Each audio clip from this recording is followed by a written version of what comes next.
What's up, you guys? Sean Ross Sapp, managing editor, Fightful.com. We also have FightfulMMA.com. Maybe that's why you're here right now.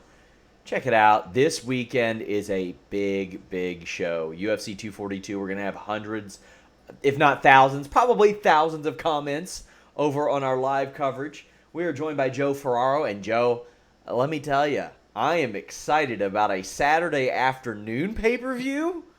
Yeah, that's going to be absolutely fantastic. I think you're excited for what happened last Saturday, but yes, Saturday's pay-per-view, Abu Dhabi, world title fight, 155 pounds. It's going to be fantastic, to say the least. So let's go ahead and jump into it. I don't want to waste any time there. I really question, what should I even be covering MMA anymore? The lack of opportunity or chance that I gave Weili Zhang ahead of her just eviscerating Jessica Andrade, it really made me question some things. Because I'll be honest, that's the only fight I cared about seeing on this card. I didn't care that much even about Zaleski dos Santos or De La Rosa and Kai Kara France, as good as those fights looked on paper. I cared about this fight and this fight only. And Weili Zhang just obliterated Andrade in under 45 seconds, and now China and the UFC have what they wanted. They have what they wanted. This was so one-sided, such an ass whipping, and I owe an apology to Weili.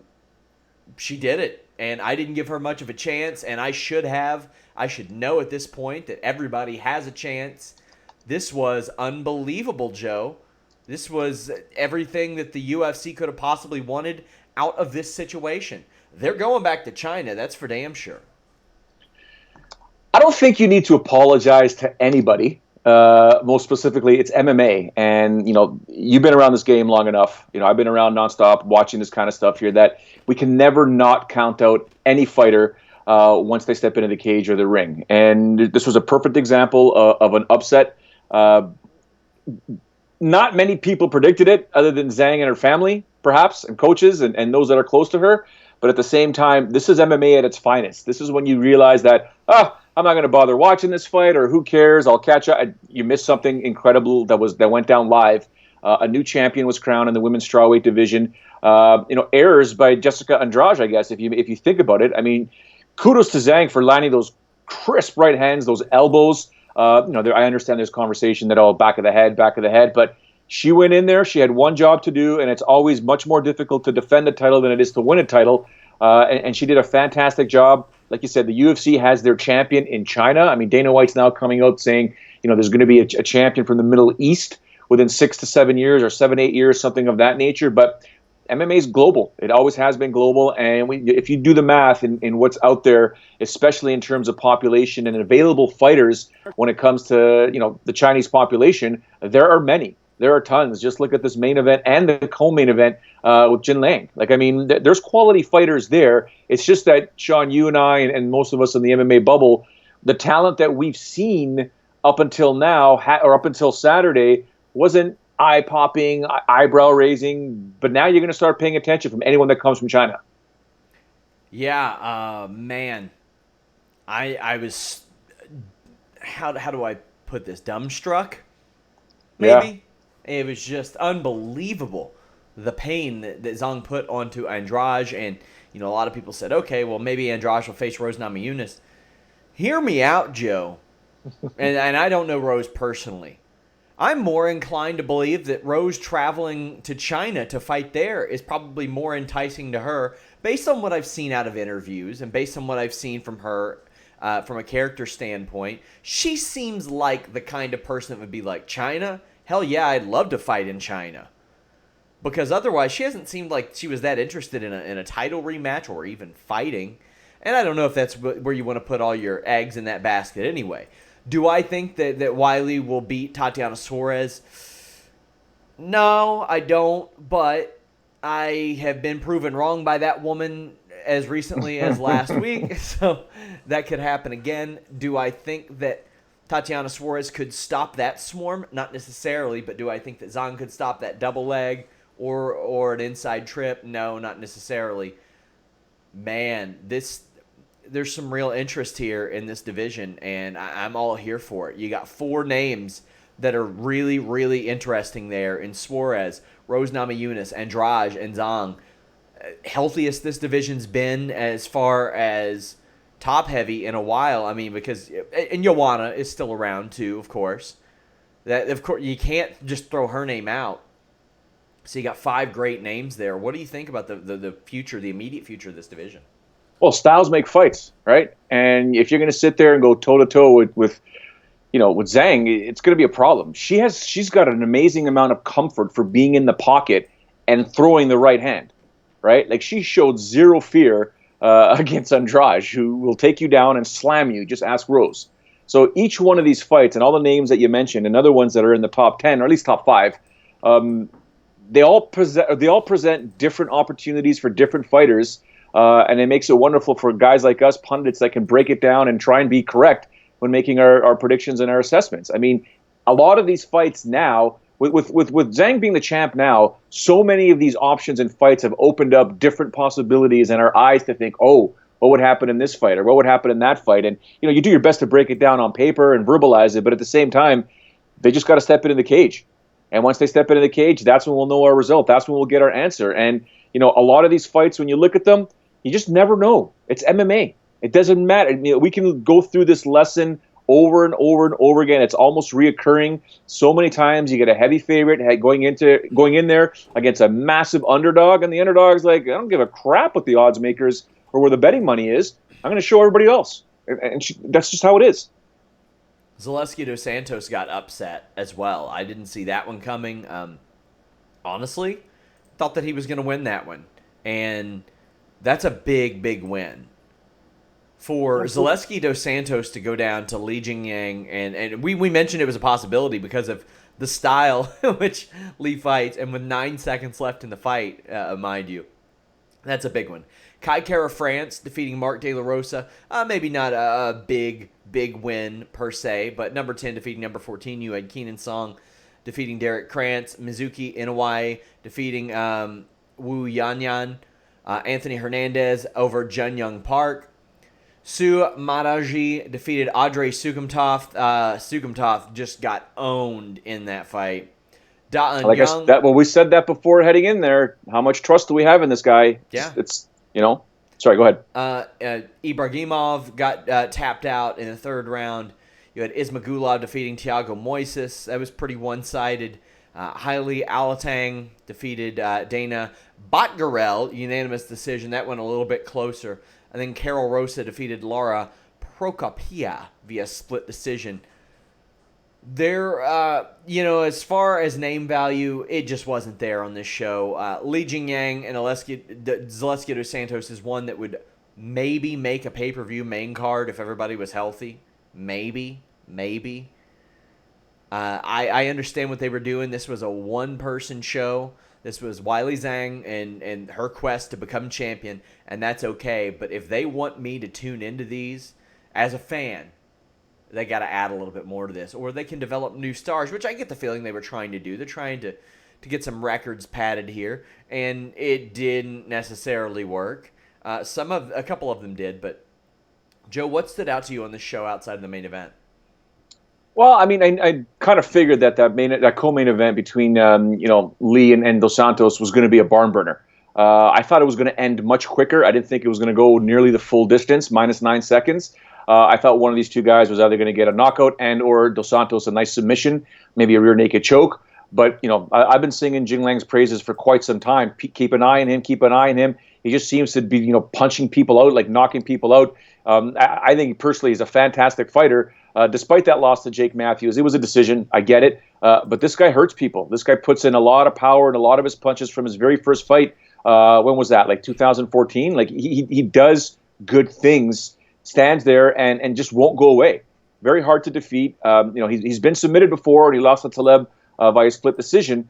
But this dude's a real fighter. People have to start looking at him. I'm looking at the rankings right now. He's still not even in the top 15, but he's going to be there. I mean, these rankings were updated yesterday, but he's going to be there. He's got fantastic skills. Of course, we want his last 3-4 fights have been in China, if I'm not mistaken. No, there was 2 in China, Singapore, and Australia, and then China, Singapore. I mean, the last time he fought in the States, for example, or North America was 2017. like to see more. Like to see him come over here and try and build some name here. It's going to be really easy, in my opinion, for the UFC to really build a massive international Chinese following. Because, I mean, the population of China is global. I mean, if they were to come to Toronto, Vancouver, huge in Vancouver, same here in Toronto. I don't know what it's like for some parts of the States, but the Chinese population here is huge. So they've got two names now that they can definitely run with and really build if they tap into the right media to do that. But other than that, the first bout of the evening, the split decision, it's always weird when you got one judge going 30-27, another one going 29-28. It is kind of weird, but other than that, like you said, not much name value on this card. Fights are pretty good. Went the decision, which is always, yours and my worst nightmare if we can't watch it live. But at the same time, I'm okay with the results. I'm okay with the card, but not overly okay with the name value. We have a ton of UFC news. A lawsuit has revealed the UFC fighter pay revenue.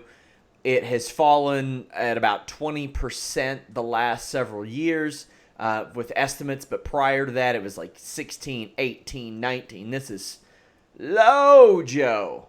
Very low, and probably one of the reasons why UFC was able to sell for $4 billion. Yeah, right? Revenue in, revenue out, or expenditures out. There you go, right? It's one of those things where, so many of us have been standing on a soapbox saying these fighters deserve to be paid more, right? You never see this in the NBA, that's for sure, right? Like it's one of those things where, the attraction is the fighters, technically speaking, but it's the production of the company that really, and the marketing of the company that gets it going. So it's tough to say. I mean, you're going to see your LeBron James and your players and your teams 80 times within a 7 to 9 month span in the NBA, and same thing with other big league sports. You're not going to see the same name fighter that many times. You're not going to see them 80 plus times in that period. So it's kind of different when it comes to the NBA and the other sports. But at the same time, are we tuning in technically to watch the UFC, or are we tuning in to watch? There's the dichotomy there. Are you tuning in to watch the fights, or are you tuning in to watch the UFC? If you're a UFC fan, you're going to watch the UFC and the fights. If you're a fight fan, then you'll watch everything. You'll watch UFC, Bellator, Ryzen, and all the other organizations. But again, it's that question again. What are we tuning in to watch here? Reminder, guys, leave a thumbs up. Donate a super chat. We'll read your question or statement on the air. Tim Traver, thank you for your super chat. He says, anything can and will happen, just like wrestling, boxing, any sport for that matter. Weili Zhang proved that the other night. Phil DeFries did an interview with us recently and talked about his mental health issues. And he's fighting KSW, where he's defending the heavyweight gold against Damian Grabowski. And he talked about the counseling that he's underwent. He was like, they offered me a lot of counseling. I was too anxious. I couldn't speak to anybody. I said I wouldn't do it. I can't do it. I thought all these reasons about why I couldn't do it. Thought about the battle with medicine. Thought about getting the medicine, all that stuff. How he didn't want to be medicated. Now he's saying that he'll happily stay on medication to help deal with his anxiety because it's helped him out. That is a very slippery slope and an aspect of MMA a lot of people don't talk about. You're going to fight somebody. Your anxiety is a widespread issue, Joe. It's gonna happen, and not a lot of people talk about it. And I got to give Phil DeFries a lot of credit for talking about it to Harry Kettle. That how often do you see somebody just coming out and being like, "Yeah, I'm on anxiety medication because I fight people," and I mean. Rose talks about it a little bit, not that she's on meds, but that she's had some issues. What do you think about this, Joe? It's something that's been discussed for such a long time. Go back to my interview with Pat Barry, and I was actually part of a UFC post-fight press conference when he emerged victorious, how he broke it down. My conversations with guys like the likes of David Loiseau and George St. Pierre way back in the day, Rich Franklin, fighting, even Kamaru Usman, he talked about the very first time he fought in a cage, the anxiety level that went through the roof. He said, you're just there in shorts and a cup, man.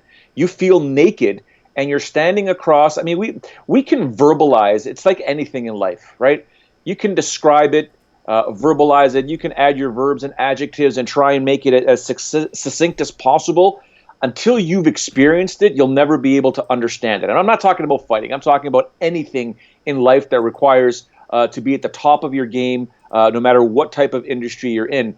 And for these guys and girls to step into the cage, it's a lot of them are trained fighters. They're killers, right? But there's a lot of nervousness that goes in there. I've known fighters that were heavy favorites, Sean, that have lost fights because of anxiety. And when I say anxiety, some of them have, they talk about, getting the mental health. Perhaps even GSP several times. He's spoken about it at length.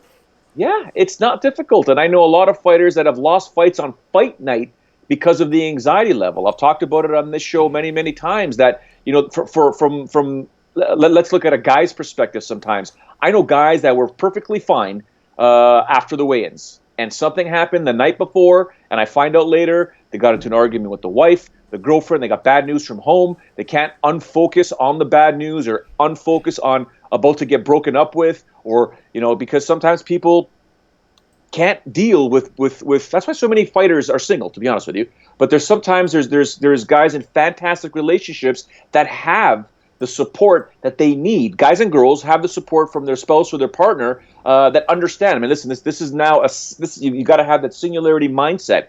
And some people are just like, no, it's still about me. I don't care that you're fighting. We have this to take care of, or you said this to me, and I've heard stories where I was like, my goodness, like the night before a fight or the morning of at breakfast. How could you possibly now want to fight another human being that's also trained 8 to 10, 12 weeks to knock your head off? That's almost impossible. But it happens, and it happens at every single UFC event and every single big MMA event or small MMA events in general.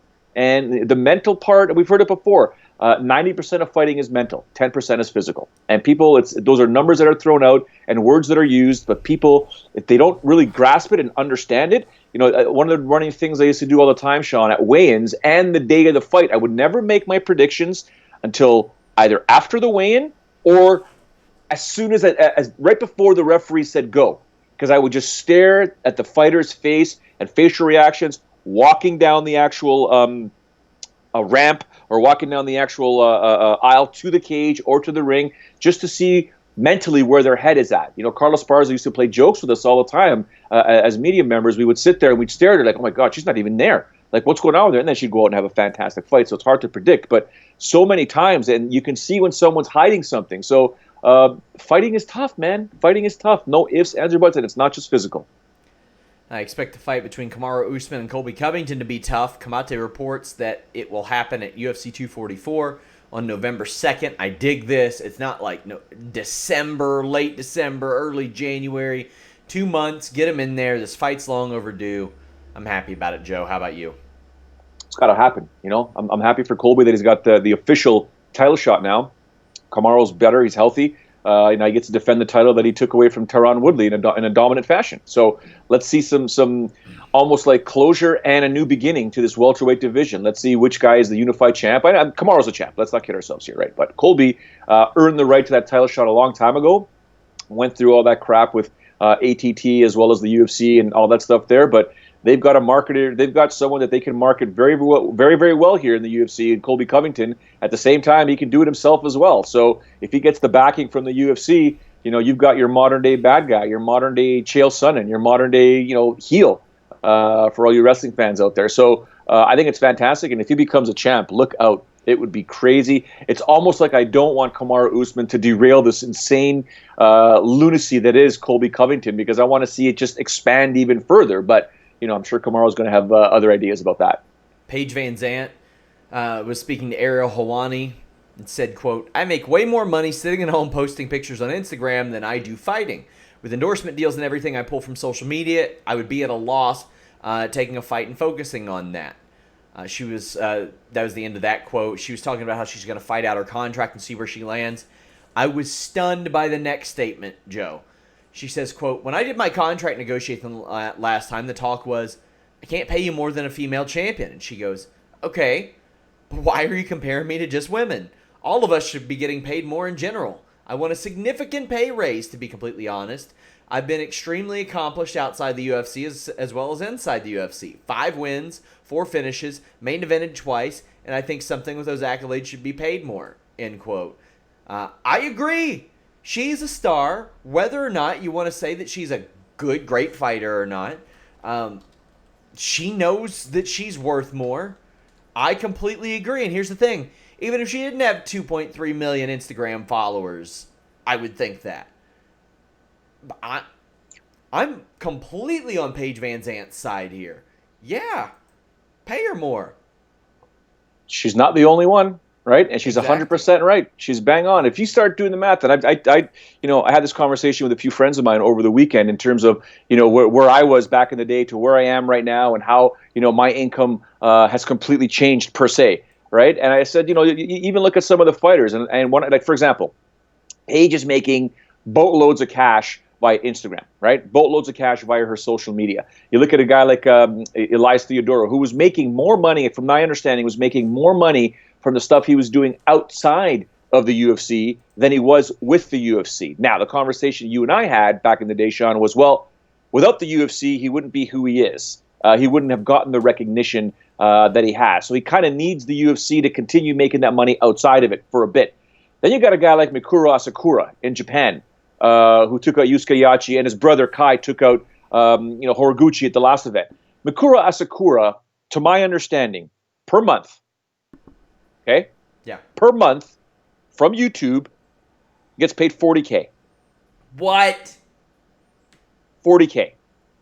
His following, nobody knows who he is here, but Japan's big. Japan's huge. Okay. Is that 40,000 yen? It's the same as American, pretty much. Okay. He's making killer money. I was gonna say, if he's making 40,000 yen, that's about 370 USD. But, whoo, boy, yeah. My God. So there's ways to monetize your brand if you can get the following and provide the content that people will absorb. Sure. If you're just putting up training videos, it ain't gonna happen. It's what you're doing outside of there, and I want to be careful how I say this. Yeah. But Paige Van Zant is a good-looking girl. She's beautiful, and that will draw tons of attention to her, right? So, take that luck card and put it in your pocket, Paige. Continue to use it as much as you can without, obviously, making a fool of yourself. But good for her for making that kind of money. I think it's absolutely fantastic. And I remember, who was it back in the day? I think it was Rampage Jackson when he started doing the A-Team movie. We started having a bunch of conversations about fighters in movies, and I wrote a piece. I remember saying, "What would you rather do? Would you rather do movies and make double the amount of money that you're making fighting in the UFC? What would you choose?" How many people said I'd be fighting in the UFC? I'll tell you that. I agree. Chris Cyborg may have revealed where she's fighting next on accident last week on Helwani's show. She said, "I passed through many cycles. And in a cycle, there's always a beginning, a middle, and an end. Invicta had an end, and then she goes Bellator. Wait, no, not Bellator yet. Then she goes UFC at a beginning, middle, and end, and Strikeforce." I think that her fighting there makes a lot of sense, and her fighting in Japan makes a lot of sense. And if you fight in one, you can probably fight in the other. I think it's the right move, Joe. I agree 100%. She's going to open up more avenues with Bellator because Bellator and the relationship with Ryzen. Heck, we might see her if she could sign. We might see her on that Bellator show in Japan come December. I think December 29th, if I'm not mistaken, or December 28th. One of those 2 dates there. So it all depends. I think it's much better for her anyways. It's been painfully obvious from even before she got to the UFC that Dana White, quote unquote, is not in the business with Cyborg. Never has been, never will be. May have been for a brief period of time, but no, it wasn't going to happen. So good for Cyborg if she can sign that deal and get paid a fair amount of money and fight more. I'd like to see her fight more often. But good for her. If Bellator's the way to go and puts money in her pocket, great for her. Rumble Johnson claims that he's coming back. Joe, you were at his last fight, I believe it was, right? Yeah. And after I saw that, I was good with never seeing him fight again. That was the most uninspired championship performance I think I've ever seen. He's wanting to fight at heavyweight. Keep in mind, he did fight at heavyweight against Arlovsky, beat him, and then said, "I will never fight at heavyweight again." He's got to go through USADA testing. He's filled out the paperwork. Assuming he got in the pool right after that, he'd be eligible for a March 2020 return. His age is not an old one for MMA heavyweights. Do you want to see him back? Any interest? What do you think of this move? Personally, I don't have any interest. I don't want to see him come back. I think that last fight with DC, he already had 1 foot out the door before even stepping in to the cage, only because he had the business. He had some good business dealings and the whole marijuana landscape was changing at the time, so he was able to start profiting from it. If he wants to compete because all of a sudden he has the juices and the desire to be competitive again, and it's not for financial reasons, I'm behind him 100%. If it's for financial reasons, that sucks. That really sucks, and it puts a lot more pressure on Anthony to get a win, to get stuff done, depending on the contract and whatever he would sign. I don't think he needs to fight again. If he wants to because he wants to be competitive and whatever reason, hey, man, listen, it's not like I'm not going to watch. You're going to watch. I'm going to watch. Sure. It's what we do. But personally, I kind of like it when guys have had that echelon of a career and then say, you know what, okay, I'm done. I'm moving on to bigger and better things in terms of business. So hopefully, those business dealings didn't go sour on him and he's still profiting, but I'm sure there's other reasons behind it. Frank Mir says that he's not happy about the Roy Nelson rematch. Well, that makes 2 of us, buddy. I saw Frank Mir this weekend, by the way, but I didn't speak to him. He says that they were like, hey, we want you to fight Roy on August 23 or 24, and I turned it down. I was like, yeah, I don't really want to fight Roy. Then he got an email where they were going to extend his contract and see if they could find him a new opponent. Well, lo and behold, they never found him a new opponent, and he didn't fight. So Frank came back and texted him and said, hey, can I get a fight soon? Do you think I'll fight before November? And they said, wow, we've got you pegged for Roy again. And he said, well, you guys aren't taking no for a fucking answer, are you? Like, what? Why do they want this fight so bad? I don't know. And I don't know. I mean, I'm sort of with Frank here. Like, I don't get it. There's other options. Was there, like, some amazing fight that these two had that I don't remember? Because I remember it being, like, a 3-round decision. Yeah. Did you think it's one of those loser goes home, extended contract or not? Maybe. Yeah, I could see that. Because, I mean, Mir has lost both of his fights there, and Nelson, I mean, has been long overrated. He's lost 3 in a row. He's like 1-3 in that company. I think if Javi Ayala fought him again, he'd probably win. But yikes.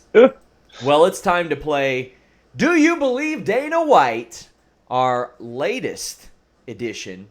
Dana White says that Ari Emanuel is his perfect partner, that Ari deals with the banks and all that shit that's involved now, and that Ari just lets him do his own thing. Do you believe Dana White? No, I do not believe Dana White. I think Lorenzo Fertitta was his best partner ever, and not Ari. But I'm sure with Ari, from what we know of Ari, spectacular, quote unquote ruthless end quote businessman. But smart dude, understands the business world and understands how to ensure business gets done. And sometimes it's business gets done the Ari Emanuel way. But yeah, I'm not sure I believe Dana White. I think he's just being smart about it. Dana White said that nobody wanted to fight Weili Zhang. She said everybody in line up to her had fights, couldn't fight, or didn't want to fight. Nobody wanted to fight her. Do you believe Dana White? Not in a million years. He also says she's going to make a massive impact in China. Do you believe Dana White? Partially, yes, because she's the champion and she comes from China. So massive impact on a scale that's going to be so big. But in reality, when it comes to China, it's going to be so small. You know what I'm saying? The population is so big there that the smallest movement of a pie or the smallest piece of a pie in comparison to North America is huge by number standpoint. But in China, not really. Dana White reacted to the Conor McGregor interview. He said, Conor and I talk at least a couple of times a month, and I think he needed to do that. I didn't tell him to do it. He did it on his own, and good for him. Do you believe Dana White? Nope. I believe Dana told him to get in front of the media and start putting out some fires.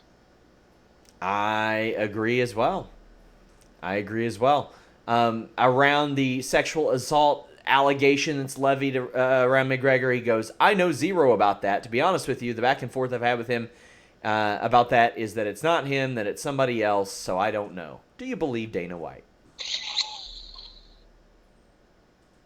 No, because I'm sure he would have asked Conor about the situation, and Conor would have given him his side of the story, right? I mean, there's still allegations out there, and as far as I know, I mean, I could be incorrect, but nothing's been proven, and things have changed. I think I was watching a bit of a Dave Chappelle comedy thing on Netflix yesterday. Was it Dave Chappelle? I think it was Dave Chappelle, but someone had said, all you people in the crowd are my worst. Yeah, that was him. That was him, yeah. Because no matter what I say or do, 20 years from now, you're going to come after me, right? So it's one of those things, and that's the society that we're in right now. You've got to be, as a man, you've got to be smart with what you're whenever you're even trying to pick up a woman or try to do anything, you've got to be intelligent enough to realize that what you're doing right now could come back to bite you, 10, 15 years from now. Just be a gentleman, no's a no, just move on. So I don't know the whole scenario with Conor, but I'm not accusing him of anything. I'm not accusing the young lady of anything. I just hope the truth comes out, and we'll take it from there. Well, we have UFC 242 coming up this Saturday afternoon. It makes me so happy to hear that. Oh, my gosh. I love it. If I were UFC or ESPN, I would push the fights back an hour. I would. You can kill enough time on the broadcast to where you still start your pay-per-view. Probably, well, one, I would condense it a little bit, which they've done, and I would start things maybe an hour earlier on pay-per-view. I mean, we don't need a 3-hour pay-per-view. 2.5 hours is just fine with me. But there's some good fights on this show, but it is a one-fight show as far as interest, as far as marquee value. And it hasn't gotten that much marquee value. But let's go ahead and get into it. Don Madge, South African superstar, minus 190. Faris Ziam, a plus 165. You have Omari Akhmedov, a minus 120. Zach Cummings, a plus 100. Nordine Taleb, a minus 120 over Muslim Salikov, a plus 100. You have Bilal Muhammad, a very familiar name and a major favorite, a minus 360. Takashi Sato, a plus 300. Timu Pakalin, a plus 175 against Atman Azatar, a minus 210. You have Laurent Murphy, a gargantuan plus 400 against Zybura Tukagov, who I understand at minus 500. I'm with that line. I completely get it, and I'm here for it. You have Marbek Tusimov, another name that I think this line is appropriate for. Taisimov at a minus 250. Diego Ferreira, a plus 210. And kind of rounding out some of the names that maybe casuals don't know. Sarah Moras, a plus 120. Lana Jojua, a minus 140. I think that one is fair, but Sarah Moras is never out of a fight. As I look at these, Joe, I always like watching Zach Cummings fight. Plus 100, not enough for me to put 5 on it, but definitely live. Don Madge has looked very good. I like him. Bilal Muhammad, I'm not going to pretend that I always enjoy his fights. They are usually boring, but minus 360, yeah, probably. Timu Pakalin, I think, is 175, maybe some value at plus 175. Tukagov, a minus 500. I think he's going to steamroll Murphy. But I look at Sarah Moras, and I'm like, okay, maybe her. Maybe her. I look at Taisimov, and I'm like, minus 250. I like that, too. I think these lines are pretty well constructed. You give me... I'll take the plus 120 on Sarah Moras, as well as Diego Ferreira.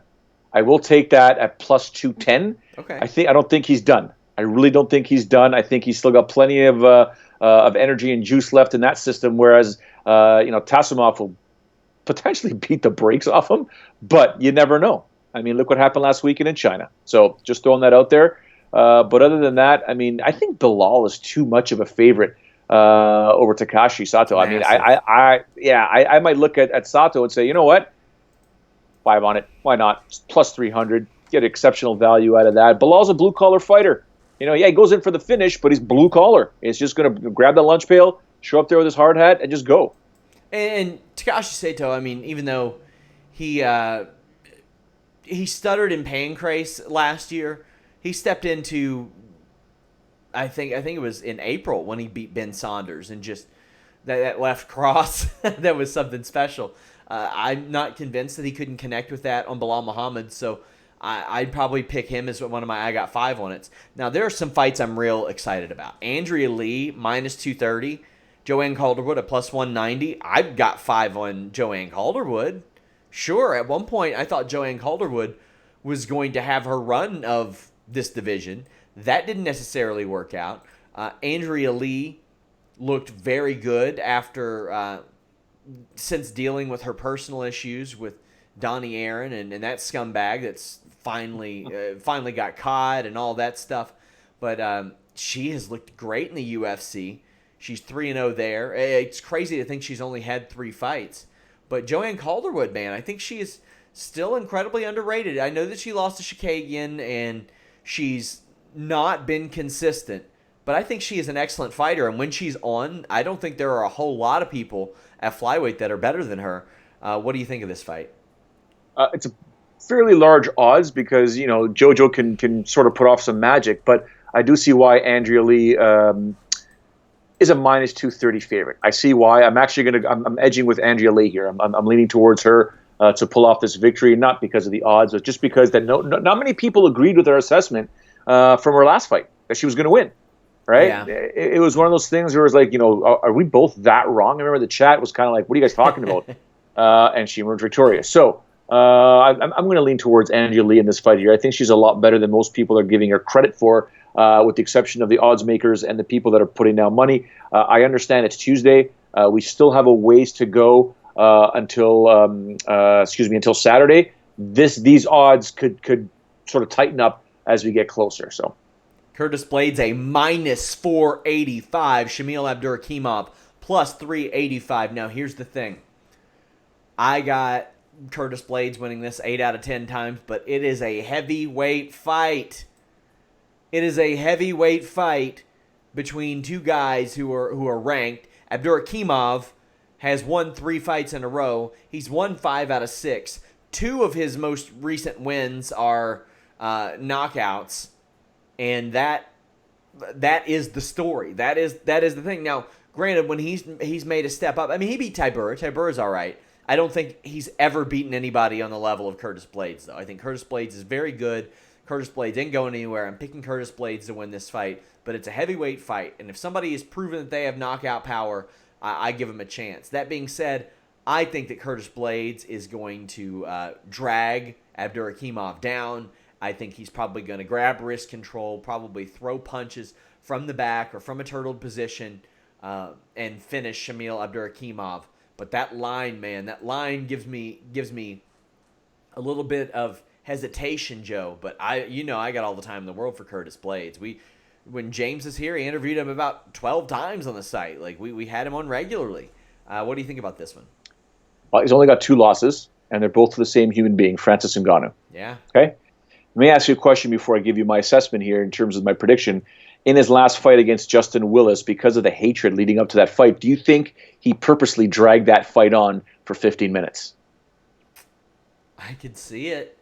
Based on the way that he acted, yeah, I could see it. Okay, so in this fight here, I'm definitely going with Curtis Blades. I like your assessment. I think you're pretty much bang on with what Curtis is going to do. I don't think he's going to want to sit there and stand and trade with Shamil, even though I do think he's got the better striking. He might be like, you know what, maybe this is an opportunity for me to showcase my speed against Shamil and go for that knockout. But should he get in trouble, and you don't want to risk getting in trouble in the heavyweight division because one punch changes everything. But if he feels like it, I think he'll just take down Shamil at will, stabilize position, and then just start unloading and try and get that finish. I think he, as crazy as it sounds, Curtis Blades needs another, let's just say, dominating victory to really start raising some eyebrows again, because he did lose to Ngannou and then went the decision with Willis afterwards that I'm sure many people were like, yeah, Curtis Blades maybe is not as good as we thought he is. Well, he is as good as you thought he was. He's just got to be able to ensure that, you know what, he's number 4 right now. A dominant victory will maybe slide him past Junior Dos Santos, Sure. put him at number 3. But if not, he's just basically fighting to retain his number 4 spot. Yeah, I agree. I like that. And not a bad fight to make here. It pads the card a little bit. Sure, why not? I'm okay with that. I dig that. I like putting people who are pretty good on a card, and if you don't have anybody in mind for them, give them something to keep them busy, make a little money. Sure. Why the hell not? Mm-hmm. Davi Ramos, a plus 260 against Islam Makhachev, a minus 320, and this line is right where I think it should be. This fight taking place, I mean, come on. We're gonna expect Islam Makhachev to lose this one. There's been nothing that indicates that Davi Ramos would give him a lot of trouble in this one. I mean, outside of what happened against Adriano Martins, that could happen. That could always happen. Because would I have expected Makhachev to walk into a punch from Martins? No. And did it happen? Yes. But Makhachev looks prepared. He looks prepared to target some of the top names in this division. And all due respect to Ramos, he's good in his own right. And he had those 3 straight rear naked chokes. That was impressive. Like, over the course of a year, he finished 3 guys by rear naked choke. And I love that. All at different points of the fight, too. Like, early in the first round, late in the first round, early in the third round. That shows that he can threaten at various points of the fight. But, man, it's hard for me to go against Islam Makhachev here, Joe. And the betting lines reflect that. How do you feel? Normally I would say, Ramos has speed. If he gets the fight down on the ground, he's going to do his very best to take Makhachev's back. It's pretty obvious based on the way he competes. And look at some of the victories that he has. The other issue I have is that good luck getting Islam to the ground, number 1. Islam will more than likely dictate where this fight is going to take place. So I picture Ramos on his back a lot. With his back on the mat, with Makhachev pounding away here. At the same time, Davi's Brazilian Jiu-Jitsu is fantastic. He's going to have to look for sweeps here or limbs that are left loose. And if the limbs are left open, he's going to attack a limb. But Makhachev, I think, is going to earn a unanimous judge's decision here, just pounding away, perhaps a TKO. Will I be surprised if Davi Ramos was able to take his back and in some way, somehow get that rear naked choke in? Not at all. That's what he does. That's what he's fantastic at. But at the same time, Makhachev is a grueling, blue-collar, Dagestani, Kazakhstan, whatever you want to call those dudes from that former Soviet Union murderers. That's what they do. They will grind you down until you are nothing. The co-main event, and normally when somebody loses 3 out of 4, I do not pick them. I don't want them in a co-main event. Edson Barboza, I'm just like, all right, I know this fight's going to be good. He's a minus 150 against Paul Felder, who was a plus 130. And it's not a big enough line for me to put 5 on it, but, I mean, Paul Felder has won 4 of his last 5. Barboza's lost 3 of his last 4. Now, granted, let's look at the people in history who have beaten Edson Barboza. Justin Gaethje, Kevin Lee, and we're talking like a Kevin Lee looked like he'd be something. Khabib Nurmagomedov, Tony Ferguson, Michael Johnson, and a lot of you might go, Michael Johnson. I can't explain him. But Donald Cerrone and Jamie Varner. Paul Felder, on the other hand, has dropped fights to Barboza in the past, Ross Pearson, Francisco Trinaldo, Mike Perry, a much lower level of opponent. And that Barboza fight happened, 4 years ago, and it went to a decision. Do you think that Felder has improved enough since then to be able to sway things? I mean, with those years, he's 35 years old now. Edson Barboza is actually still younger than him.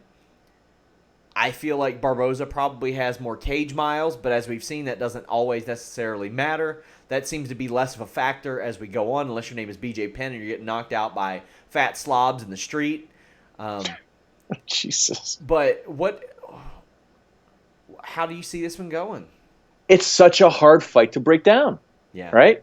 Like your assessment of Paul Felder, how has he improved since then? Of course he's improved since then. This is a stud of a fighter. Guy that spends a lot of time in the gym, guy that shows up to call UFC events and spends a lot of time in the workout rooms, trying to get someone to hold pads from coaches that he may have competed with fighters against. So he's fantastic. I think it's just a matter of it's so tough because Barboza's taking so much punishment and can unleash absolute highlight reel knockouts and finishes and leg kicks, and you just never know. But when he gets hurt and starts backpedaling, things get ugly. So it's one of those. It's hard to say. It's not who wants this fight more, because I don't know if many people want to win more than Paul Felder.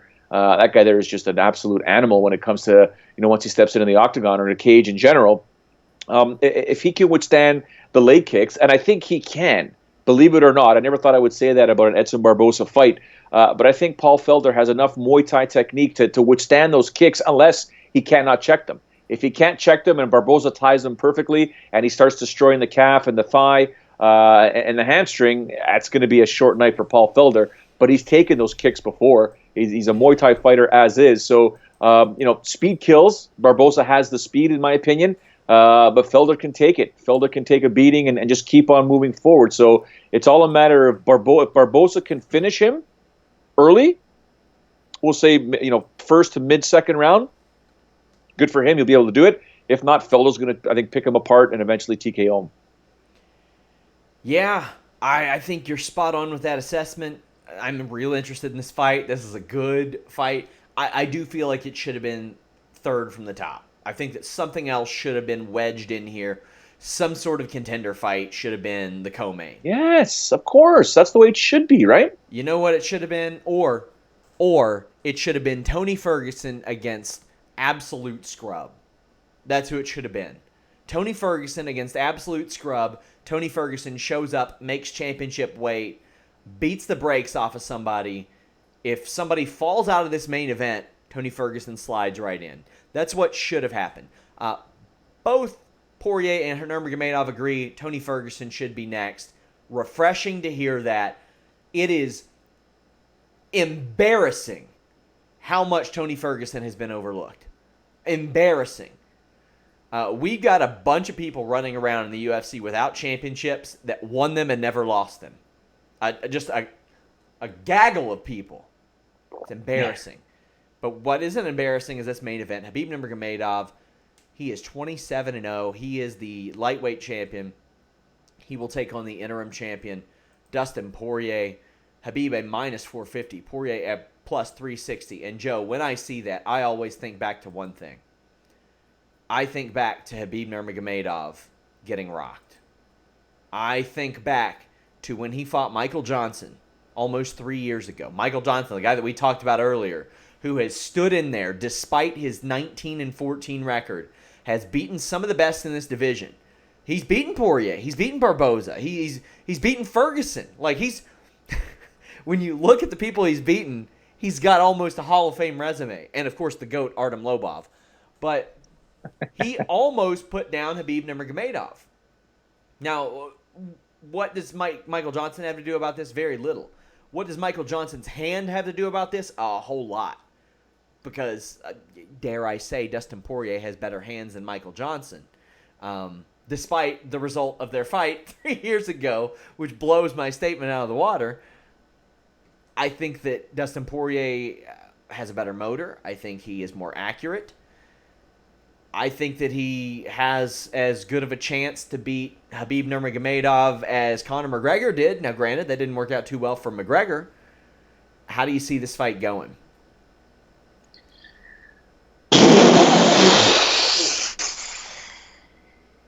Nurmagomedov does what he does best, man. He's going to take Poirier down. He does it real well. He does it real well. Yeah, I'm of the opinion Poirier has spent the majority of this training camp on his back, getting up. On his back, taking a beating, getting up, and unleashing on whomever wants to stay in there with him. This is going to be, and Dustin Poirier has a boatload of MMA miles on him. Let's not kid ourselves. This guy's been around for a long time. There's a couple documentaries out there that he's in that you can really see what he was doing when he was young. Yeah. But Nurmagomedov is incredible. Is something special. For a guy that's been competing for a while, he hasn't taken that much damage. Yeah. He's been rocked. He's been rocked. But have you seen the size of his chin? I mean, you could back a Ram truck into his chin. He probably still won't get knocked out. He's just the guy's a monster. And he'll probably try and dominate the Mack truck or the Ram, anyways. But Poirier is one of those guys that has been around. He's seen it all. He'll be ready. He's going to be ready, and it's just a matter of how much can he take? Because Nurmagomedov has that ability to take people down and suck the will to win out of them to the point where he starts yelling at them, tap out. It's better for you. Tap out. Just, Dana, make this guy tap out. Tap out. It's just not going to stop. And that's what he does. So if Poirier can get over that mental block, and believe me, Poirier's tough as nails. Sure. This could be a fight of the year candidate. I'm not saying fight of history candidate, but we're going to see a true test of Poirier's heart in this fight here, because Nurmagomedov I think is going to dominate him. But one mistake from Nurmagomedov, and Poirier's got some power and some accuracy. I believe he is the current, if I'm not mistaken, he's the current underground champ, because he beat Eddie Alvarez, right? Because Eddie Alvarez beat Justin Gaethje. What's that title? Title called? Yeah, I get what you're saying. Yeah, so he's the current underground king champ, right? So just got to be careful here. So if you're Nurmagomedov, don't get tagged. I mean, it's pretty freaking obvious, but at the same time, you don't want to get tagged by Poirier. Do what you do best and dominate him, because if you do not and you give Poirier the slightest opportunity to bust your chin open, he's going to do it. That's UFC 242. I will be here for a post-show after that. We will talk about Bellator at some point after it completes, but we're going to give quick predictions of Bellator 226, Bader versus Congo. We will go through the opening round featherweight Grand Prix fights. Sam Cecilia, Pedro Carvalho. I'm going with Carvalho here. Who do you got, Joe? Carvalho, yeah. A supremely interesting fight to me. The 5-0 Taiwan Claxton against the 18-4 Emmanuel Sanchez. Both men looking to break through, but both men at different points of their careers. If Claxton wins this, I'm going to have a hard time doubting him in the future, because Emmanuel Sanchez is very good. But I got to go with Sanchez based on the experience factor, Joe. How about you? I'm going to go with Claxton. I think Claxton pulls this off. Yeah. Pat Curran, 23-8 against Adam Borix, 9-0. I think Borix gets it done. Pat Curran has had some consistency issues in the past, but is a former Bellator champion. I mean, it seemed for a while he was one of those guys that was on the carousel. He just turned 32. He's won 3 of his last 4, but has not fought more than once a year in a while. How do you think this one goes? It goes back to our MMA mileage question, right? Pat Curran has taken a lot over the years.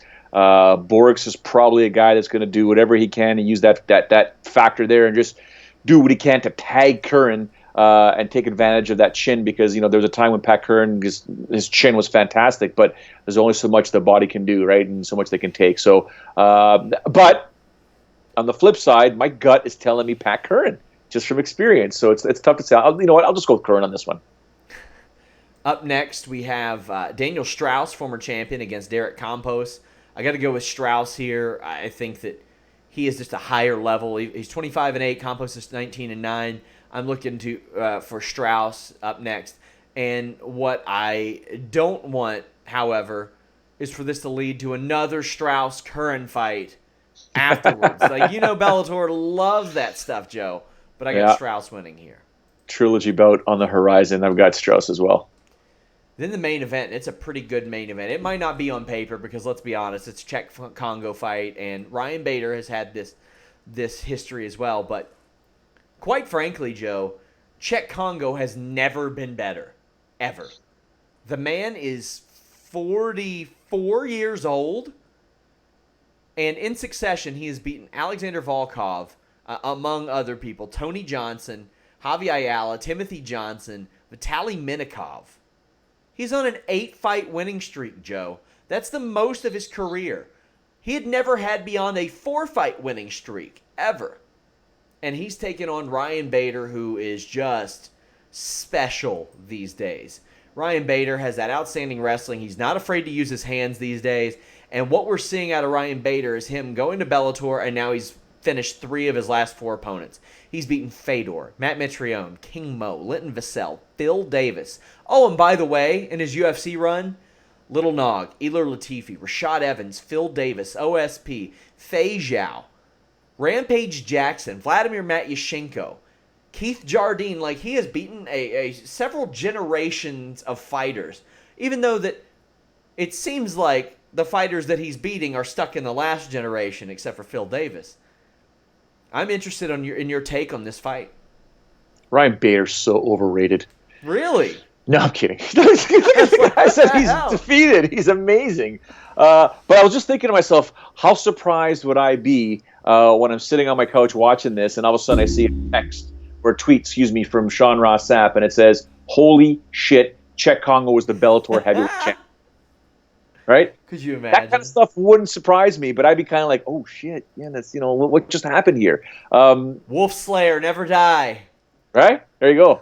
I think Bader wins this fight. I do think it'd be funny. Who was it? Remember Wolf Slayer? It was like him and Rampage and Bisping. Yeah, back in the day. All 3 of them as world champions eventually. Yeah, I remember that. Yeah. I would find that hilarious because you would expect if any of those people were going to be champions, Bisping would have been years before he was, and Congo would have been years before he was. Oh, man. We'll have results. Hits like a truck, though, man. Hits like a truck, so Bader cannot afford. It's a different division. As crazy as it sounds, 205 and 205 and up, there's different power being generated, man. So Bader's got to be very careful. Got to use that speed. Has to be smart and just, don't underestimate Congo. I don't think he is. Just don't do it, because Congo will shut you off and shut you down, turn your lights off real quick. Well, hopefully you guys generate some thumbs up and subscribe. This is also available on our MMA channel, youtube.com/Fightful MMA Boxing. We post clips, interviews, news videos, and lots more. Follow Joe at Joe A. Ferraro. Follow me at Sean Ross Sapp. Until next time, guys, we're out.